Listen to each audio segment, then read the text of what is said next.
Hello, welcome to 15 minutes of consulting best practices. My name is Maria Isabel Rios, and I'm joined by David A. Fields. Hello, David. Good morning. It's Monday morning. Well, actually, it's Monday afternoon. So I know already. still recovering from the weekend.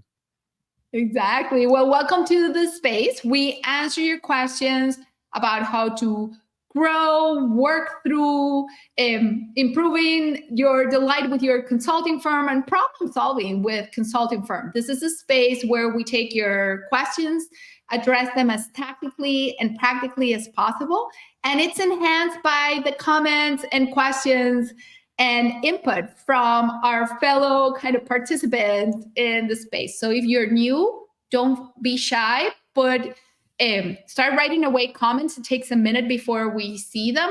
And also give your input. We always welcome it. So Perfect. Having said that, let's jump into questions. Deidre, can you please put up the first question for today? This question is for you, David, from Connie. Connie says, I'm doing a webinar with an industry collaborator for our shared target audience. Besides their efforts to promote the webinar, what else can I do to maximize this opportunity for my practice? David, what do you think? Okay. So I think this is pretty straightforward. So I'm going to assume you're doing a webinar collaborator, which, by the way, good on you. Congratulations. It's our favorite marketing vehicle in addition to just networking. So good for you for doing that.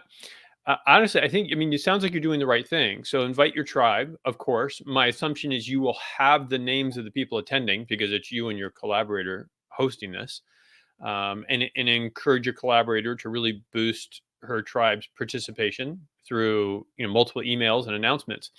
But then your goal is really to grow, right? Is to grow your tribe, create more contacts, and you do that through excellent engagement in the webinar itself. So bring people into it and providing strong value in the webinar. The more value you provide, the more you give, the more people will think, wow, there's even more behind the curtain, right? So they'll want to connect well, have strong calls to action at the end, and then follow up. I think that's it, really. Engagement, value, good CTAs, and follow up. Marisabel, anything you'd add to that? I think if there's an element that Connie can then bring into kind of her own social media exposure, be it LinkedIn, be it bring it to all of the rest of her tribe who couldn't participate in the event, that's also generally valuable, right? So are there snippets you can share? Does your agreement with your collaborator allow you to do that? Do you want to do that? We're very much proponents of sharing content for free in this format, right? And so can you leverage what you're talking about in the webinar in that aspect as well? Yeah, I agree with that. I think that makes a lot of sense. I think it's a good addition.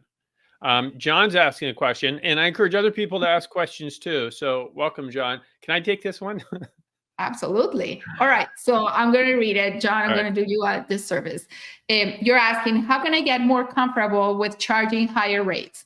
I have mostly moved to fixed fee agreements, and I worry about crossing emotional price barriers like 50K or 100K. Is that real? And how do I anchor clients to higher charges earlier in the sales process? Good for you, John. Yay. I love David, this question. what do you think? I scanned and saw this, so I wanted to answer this. Okay, so this is actually a process question and a mindset question. Process-wise, if you follow the format of the context discussion, you are going to ask for fee tolerance. You're going to test for fee tolerance, and you will know what your client's willing to pay, or at least where their mindset is. And if you use the heart attack question, some variation on the heart attack question, you will probably reset their tolerance for the fee to a higher level. And you in your head, you might be thinking, oh wow, this is only 50,000, and they're thinking this is 250,000. Or you might be thinking it's 100,000, they're thinking it's 10, right? But you have to understand their fee tolerance, because that's the driver of pricing overall anyway, especially if you're doing any kind of value-based fees. So test for it. And then as for the rest of it, no, just kind of get over that. Is like 50K or 100K a barrier? No, not really. It's all driven by good discussion, in the context and good testing for fee tolerance. That's my thoughts. What do you think, Maria Isabel? Yeah, I think each client has their own barriers, right? Or her own, if you want poles as you go downhill, they place them in different spots, right? And you need to figure out where their poles, where did they place them? Each person, each client will do that differently. And if you provide the value, then don't be shy to ask for the fees that go with that value. Yeah. I mean, I'll admit, I've not sold a 7-figure project. It's just because the nature of our business, our clients are going to be are not going to be buying 7-figure. I've sold high 6-figure, and when you put those kinds of projects, proposals in front of folks, I mean, there's certainly you're like, wow, this would be quite something. But a lot of our clients work with big businesses and sell 7-figure projects, and it's like, yeah, okay, great. I do think once you cross 7 figures, there is a barrier a little bit, and companies look twice when you hit 7 figures. But below that, I don't think so. There's another question. I haven't read it, but I see it's in here. So can I read it, Maria Isabel, and you'll answer it? Of course, go ahead. Okay, let's see what it says. It's from Mike. Thanks for asking a question, Mike. And thank you, John. And if that doesn't answer you, by the way, let us know. Okay. What if I'm aiming for a more personal coaching offering?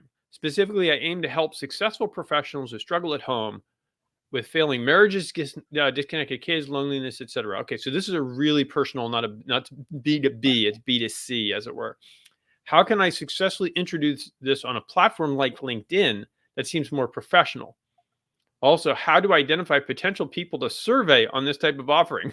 Wow, this has taken us in a different direction. So, Maria Isabel, I'm glad before reading it, I just gave it to you. What do you think? All right. Interesting question, Mike. I think the same way you would address a pivot, perhaps explain that you are pivoting your practice into a more personal one-to-one, these are interpersonal, if you will, a coaching practice. And then how do you get potential people? I think you ask people to volunteer. And then the folks who connect with us and want to share their kind of elements of their personal well-being or their personal life will choose to participate in the survey. The other element that you can do is think of collaborators who in your network knows somebody that has a tribe that will benefit from that. And their tribes will be outside their realm of their work, most likely, will be more in their personal life, but you may come to distinct groups where there's a need or there's an appetite for the type of coaching you're looking to provide. Mike, David, what do you think about Mike's question? So what I really think is I'm not sure I'm qualified to answer it, because not that I don't think we've got good ideas. I have ideas for it, but our expertise is management consulting. And if you ask me anything about like if you wanted to market business to business, you wanted executives to buy for their business, I know that in spades, right? Maria Isabel, and you know that in spades. I'm concerned that I'd be talking outside my area of expertise. So I can offer opinions. I'm happy to do that. I have plenty of them, but I don't know that I'm an expert on winning B2C business.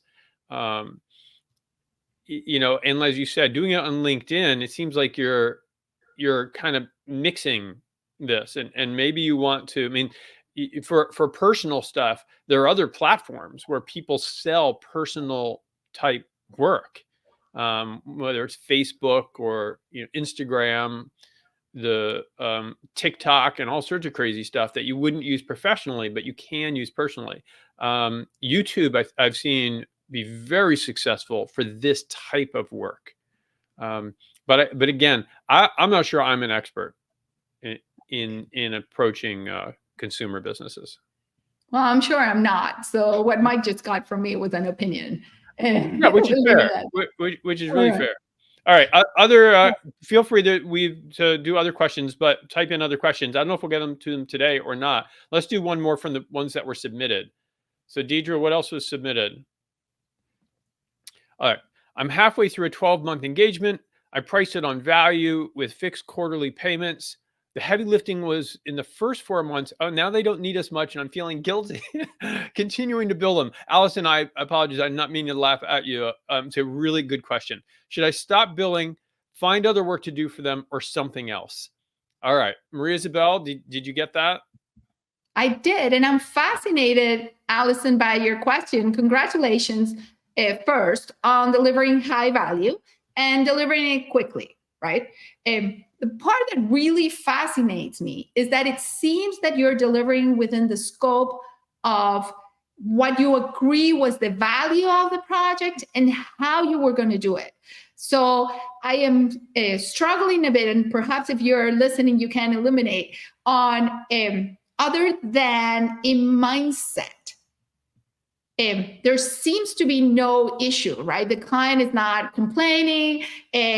It's not like you're not delivering on what you promised, much to the contrary. If there's just your mindset, consider this.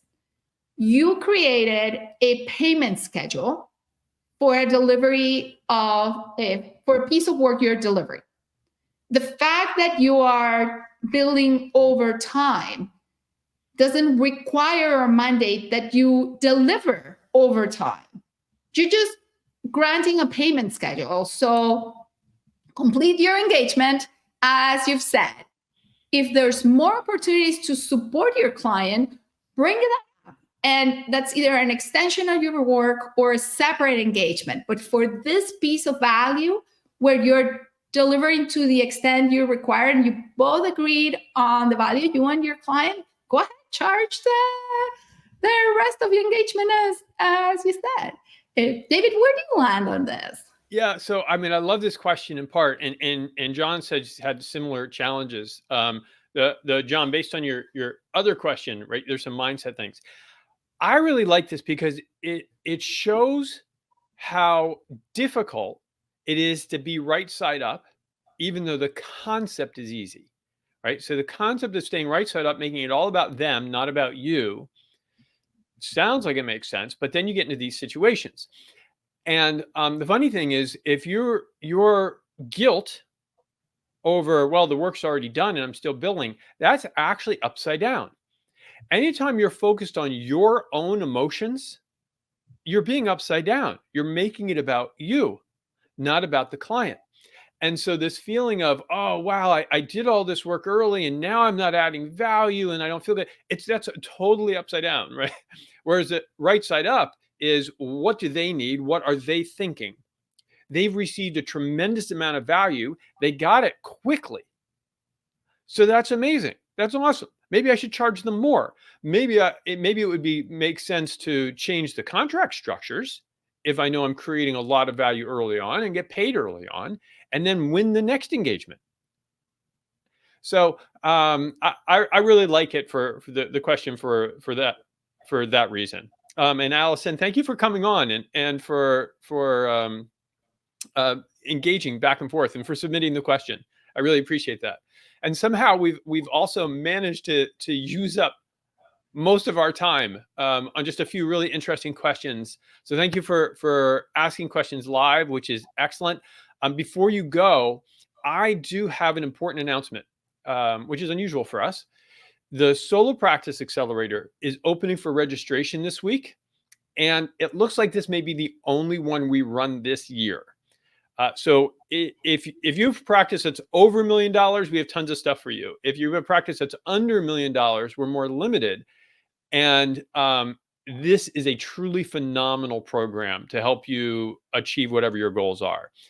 So I would encourage you to go to davidafields.com/spa, what Deidre has put down there, and register for the wait list or sign up if we've already opened it up, because there's very limited seats, and I think it's going to fill up really quickly. And other than that, if you're not connected to Maria Isabel and me on LinkedIn, please connect. And thank you for being here. Really, it makes my Monday. Maria Isabel, I get to see you, so that also makes my Monday. Have a fabulous week, everyone. Do remember to stay right side up. Remember, consulting's about them, your clients and prospects. So just give them value and give them kindness. And we'll see you next week. Ciao. Thank you.